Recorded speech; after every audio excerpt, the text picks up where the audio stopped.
जरांगे साहेबांचा पुन्हा हल्ला बोल, मी त्याचा कार्यक्रमच करतो, म्हणजे माझा आता शेवटचा अध्यक्ष महोदय. आमच्या हातात दंडुक आहे, सरकारला पायाखाली तुडवू शकतो, भुजबळांनाही पाहून घेऊ. आता नको, सेन्सिटिव्ह आहे.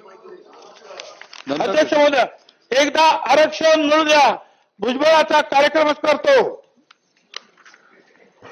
आता शेवट एकच मिनिट.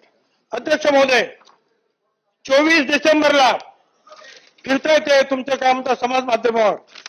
24 डिसेंबरला नाशिकला Bhujbal knowledge city, Bhujbal farm, ज्यांना कोणाला हे पाहायचं आहे त्यांनी नावं कळवावी किंवा कोण कोण पाहू इच्छितात बघा. म्हणजे माझ्यावर हल्ला करण्याची तयारी सुरू झालेली आहे. हो ना, प्रकाश सोळंकेचं झालं, संदीप क्षीरसागरचं झालं, कोण जायला तयार नाही. आमचं सुद्धा होईल, कोणी यावं अशी अपेक्षा नाही, जे काय व्हायचं ते होईल.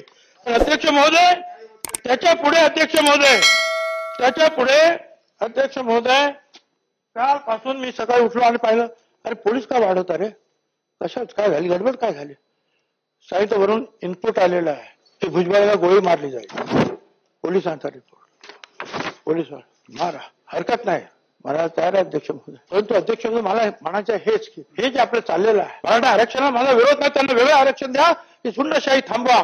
आज छगन भुजबळ आहे, उद्या आणखी कोणी, प्रकाश सोळंके झाला, क्षीरसागर झाला, आणखी झाला, आता भुजबळ होईल, मग हे होईल, मग ते होईल, मग ते होईल, आणि आपण सगळे गप्प बसणार आहात.